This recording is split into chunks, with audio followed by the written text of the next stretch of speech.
jokes, of course. The son-in-law also rises. But his dream was to be his own master. He found a partner in Jock Whitney, one of the richest men in America. Whitney was from the East, establishment, society. He was not Jewish or show business, but he brought David the courage, the companionship, and the syndicate of investors that independence required.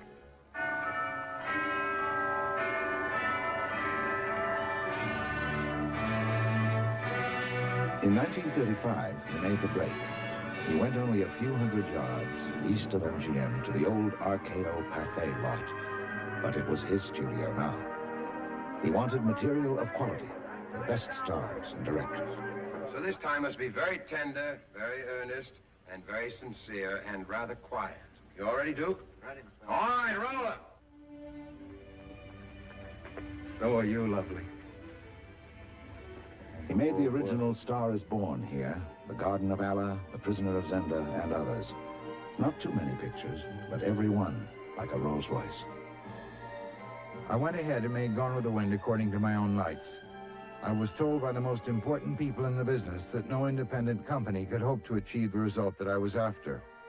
And I replied, only an independent company could hope to achieve such a result, that it was impossible in a factory. He wanted to control everything. He browbeat his staff with memos, nagging at every detail, second-guessing his own hunches. The arrogance, the energy, and the instinct were inherited from his father, Louis J., a motion picture pioneer who brought up his sons in the business. Taught these boys to be profligate. And at the age of 20, Myron Selznick was getting an allowance of $1,000 a week when bread was 5 cents a loaf. He gave David $750 a week and said to him, spend it, always be broke. When Louis J. Selznick went broke himself, the sons blamed it on the power of the studios. Myron sought revenge. He invented the role of the agent and began to bleed the studios of their money. David sought to redeem the family name and make his own with great films. And the greatest is a story of going broke, but refusing to accept defeat. As God is my witness, as God is my witness, they're not going to lick me. I'm going to live through this, and when it's all over, I'll never be hungry again. No, nor any of my folk. If I had to lie, steal, cheat, or kill, as God is my witness, I'll never be hungry again.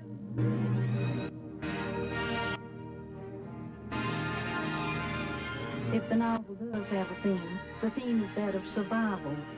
What makes some people able to come through catastrophes and others just as able, strong, and brave go under? I only know that the survivors used to call that quality gumption. So I wrote about the people who had gumption and the people who didn't. Margaret Mitchell, the author of Gone with the Wind, was a romantic like Selznick, but one from another world. Born in Atlanta in 1900 and raised on stories of the Civil War and the South's gallantry. My mother took me out on the hottest September day I ever saw and drove me down the road towards Jonesboro and showed me the ruins of the houses where fine and wealthy people had once lived. And she talked about the world of those people had lived in, such a secure world, and how it had exploded beneath them. And she told me that my own world was going to explode under me someday. And God help me if I didn't have some weapon to meet the new world. So for God's sake, go to school and learn something that will stay with you. The strength of women's hands isn't worth anything, but what they've got in their heads will carry them as far as they need to go.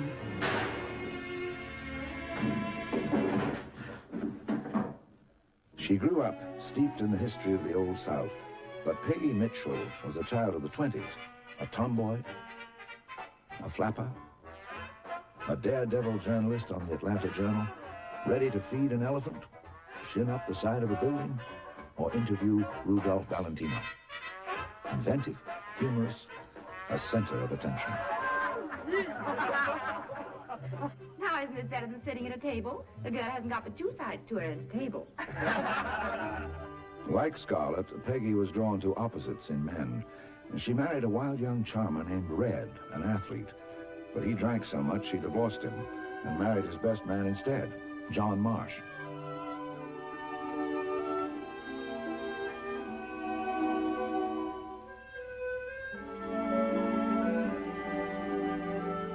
She was a keen horsewoman, invalided by a fall in 1926. And while she convalesced, she began to write a novel. She called her heroine Pansy O'Hara, and she continued to write her book off and on for the next 10 years. She never expected it to be printed, but when a man from Macmillan came to town, she reluctantly let him see the manuscript. He said he wanted to publish it, but he didn't like the heroine's name, so together they decided on Scarlet. Gone with the Wind was brought to my attention by Annie Laurie Williams, who represented Macmillan and Company for the sale of picture rights. So I read the book and I just thought it was absolutely wonderful. And I worked, as we all know, for David Selznick, and I was responsible for calling to his attention important material. So I called it to his attention. Val Luton was the Selznick story editor. So we sent him a copy of the book as soon as we'd gotten it. And he came rushing into Mr. Selznick's office. And he said to him, "Mr. Selznick, this is nothing but a piece of ponderous trash. You're going to make the biggest mistake of your life if you try to film it. It's impossible." May 25th, 1936. To Kay Brown. I've gone over and carefully thought about Gone with the Wind. If we had under contract a woman ideally suited to the lead, I'd probably be more inclined to buy it than I am today. Most sorry to have to say no in face of your enthusiasm for this story. So he said to me rather impolitely that to pay $50,000 for a book that the author of which nobody had ever heard of was crazy. And was I crazy? No, I said I wasn't crazy at all. He was the crazy one. But Kay Brown now appealed to Jock Whitney. And so Jock said, "All right, I'll buy it for you, Kay. We'll give it to Pioneer." So I said, "Okay, let's do that. We better tell Selznick, though." And so we told Selznick, and I'm sure that was the reason. He didn't want Pioneer to buy it, which was the other half of our company. July 6, 1936. If you can close Gone with the Wind for $50,000, do so.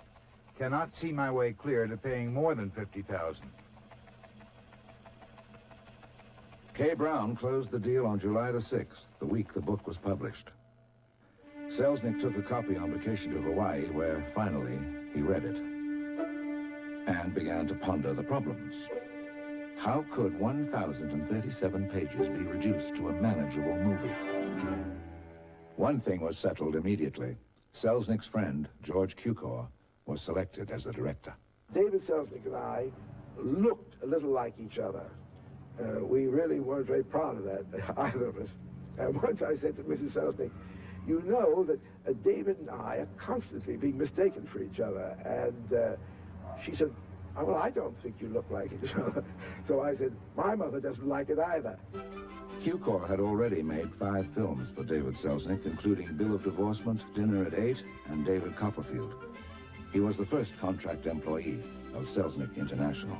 September 29th, 1936. I have just spoken to Cukor, and he shares my enthusiasm for Sidney Howard on Gone with the Wind. I would very much like to have him come out and do a script whenever he's available. I feel that he and Ben Hecht are probably the 2 best writers for pictures who are not lined up with studios, and they are both rare in that you don't have to cook up every situation for them and write half their dialogue for them. Howard accepted the task of writing the script on condition that he could work 3,000 miles away from the Selznick studios at his farm in Massachusetts.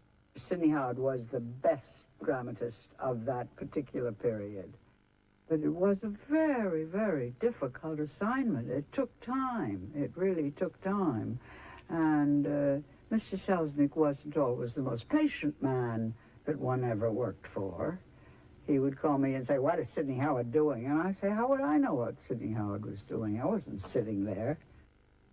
Howard eventually delivered a 50-page treatment by Christmas 1936.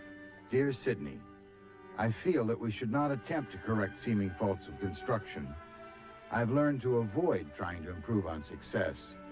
And I don't think any of us have ever tackled anything that is really comparable in the love that people have for it.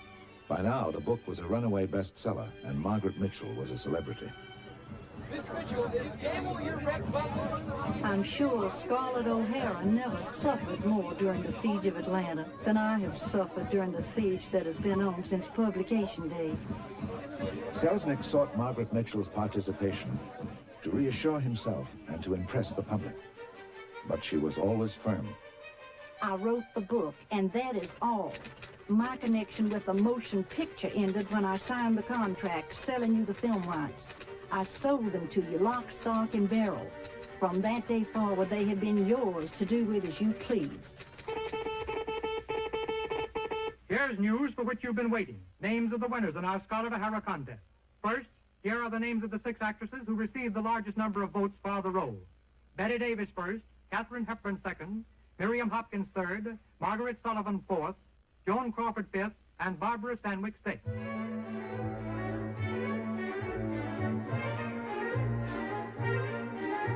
Casting the picture became a national obsession. Vogue magazine made a composite image of the ideal Scarlett from photos of the leading contenders. Letters poured in from the public. 121 actresses were recommended in these letters. Crazy suggestions, some of them, some intriguing. Zazu Pitts, Mae West, Clara Bow, Lucille Ball. There was even one gentleman from New Zealand who recommended Vivian Lee. Selznick hired Russell Birdwell from the Los Angeles Examiner, and Russell was a newspaper man who knew how to write a headline and pump up a story. And this became a frenzy and a mania. Who was going to be Scarlett O'Hara? He was responsible for a national search for Scarlett. And since every woman of any age and any young girl saw herself as Scarlett in those days, it was a pretty frantic search. In November 1936, Kay Brown set out on the first of 3 long talent searches through the South.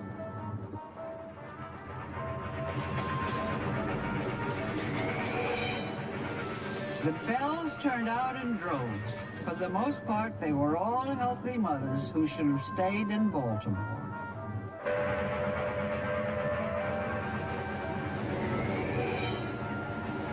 We are barricaded in our room, having arrived from Charleston.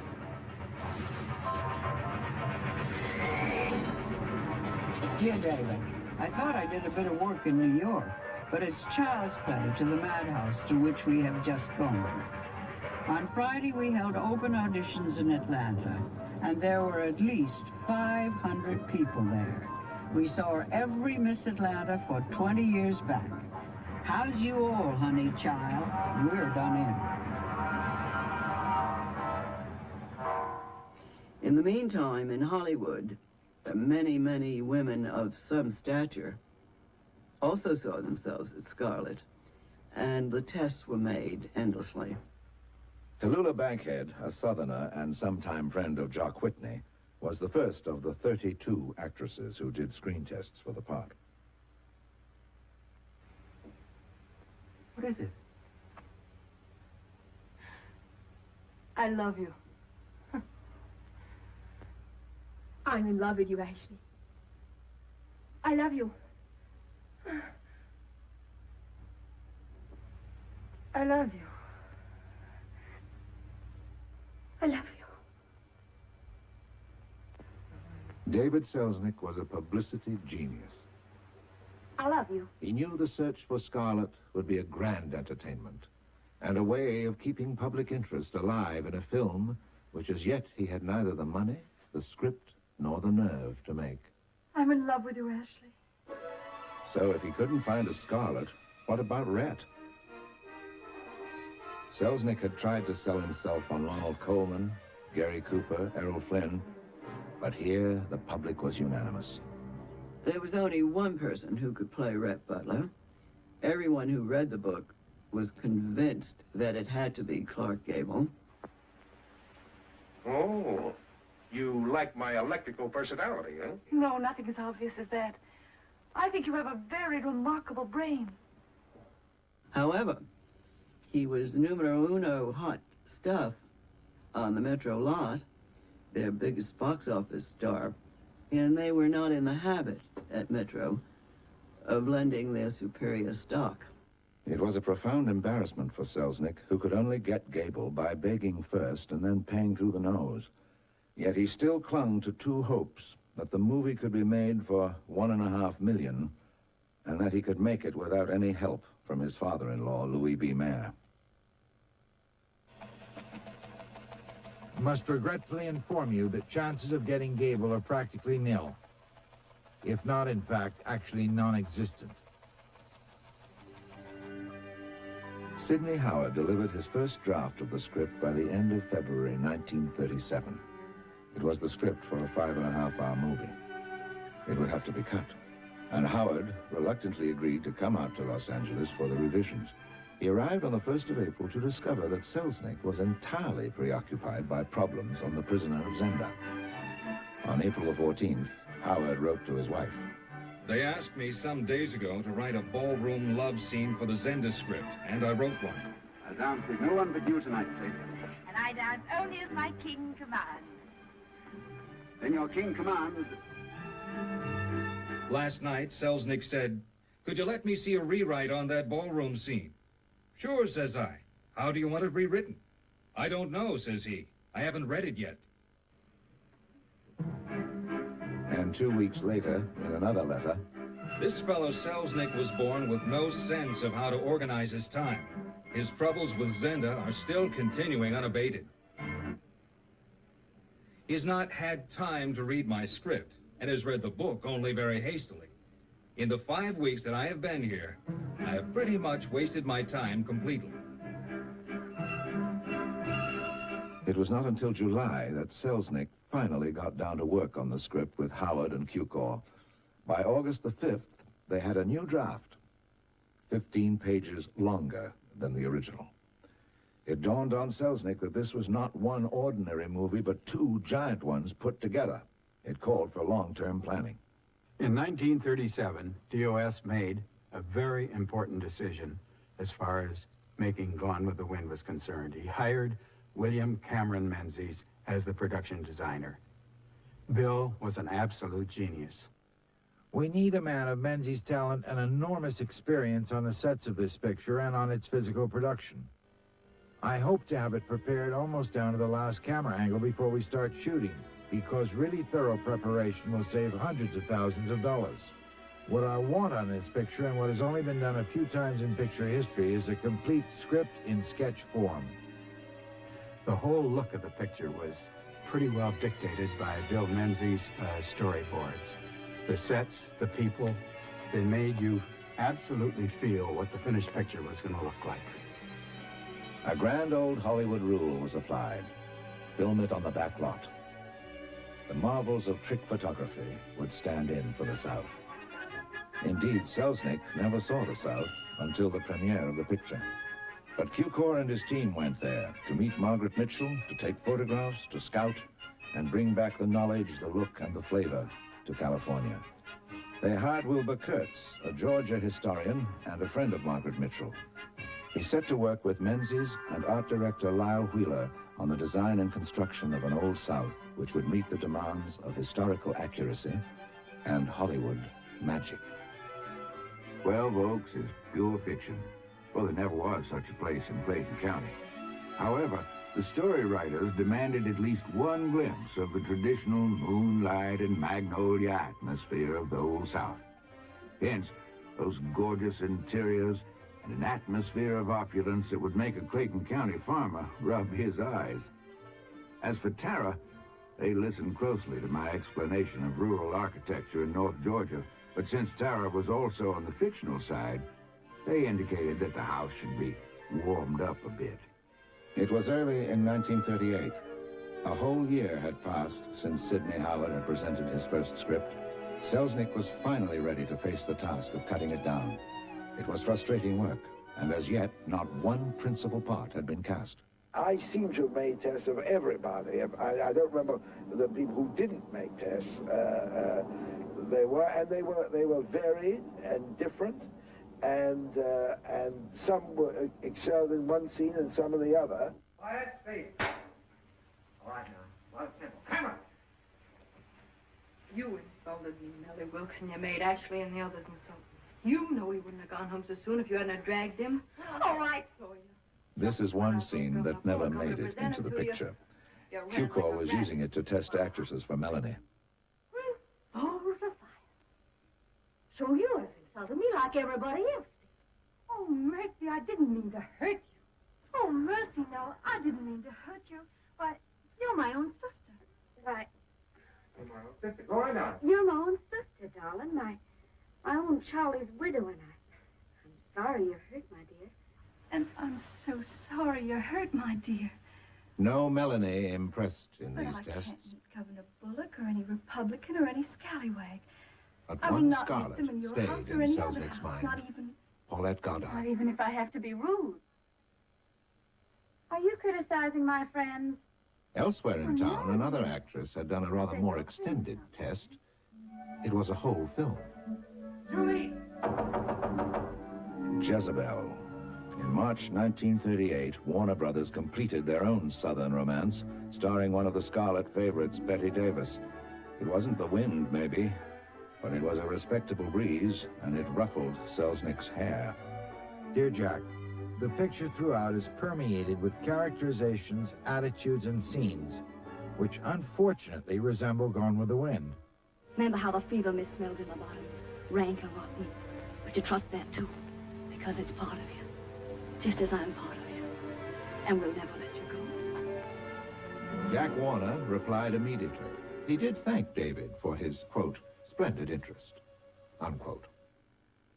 As of June the 4th, 1938, Selznick had spent nearly $400,000 on rights and writers, tests and preparation, and he still had no Scarlet, no Rhett, and no satisfactory script.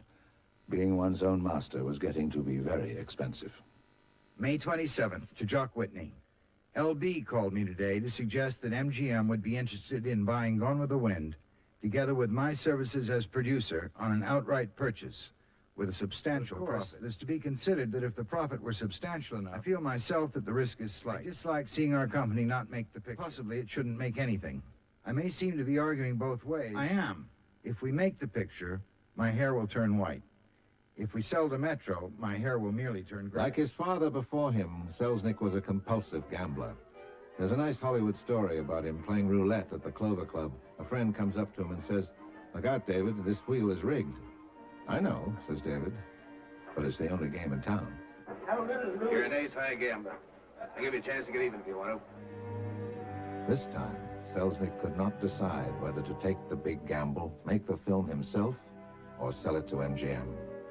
He turned for help to Jock Whitney. David had a nickname for Jock, Strongheart. Time and again it was Whitney who steadied his hand. And now Jock had the answer. Go for it. Why did we set up if we weren't ready to do it ourselves? A new round in the high-stakes game began. But Selznick still needed more money if he was to make the film himself. He needed a Rhett, and the public demanded Gable. So he began new negotiations with MGM. Warner Brothers came to the table. They offered Errol Flynn, Betty Davis, and a money deal that was sweeter than Metro's. But Betty Davis had had her Southern dance in Jezebel and won an Oscar for it. And Flynn? Well, Flynn was a pale ghost of Gable. Spin it. I'm on the yard. In August 1938, the game came to a climax. MGM would loan Gable and provide half the budget up to $1.25 million. In return, they got world distribution and half the profits on the picture for 7 years. It was the decisive moment. For once, Selznick won the hand. But MGM won too. Gone with the Wind was the difference between profit and loss in many of the lean years to come. Gable thought he was the loser. He didn't want to do the picture. It scared him, and he'd been traded like a prize bull. Good night, sucker. So Louis B. Mayer sweetened the deal for him. Gable wanted to divorce his wife, Rhea, so that he could marry Carol Lombard, the dazzling comic actress who might have played Scarlett herself if the film had been set on Park Avenue. Mayer agreed to a $50,000 bonus that would go to Gable's discarded wife. Later on, during the filming, Selznick would grant him a weekend off to marry Lombard. The Gable contract was signed on August the 24th. David Selznick now faced an alarming deadline. Shooting had to start in January 1939. He decided to take a vacation, a month in Bermuda, and a chance to finalize the script, which now consisted of 4 packing cases full of drafts. It was a daunting task, and again he sought the help of Sidney Howard. Sidney said no, he wasn't going to go to Bermuda. Well, would he ride to Europe on the boat with him and do it on the boat? No, he wouldn't ride. He wouldn't go any place from his farm. He would ride on his farm. So Selznick grabbed Joe Swirling, who'd just written Made for Each Other for him. Someone to argue with, someone to do the typing.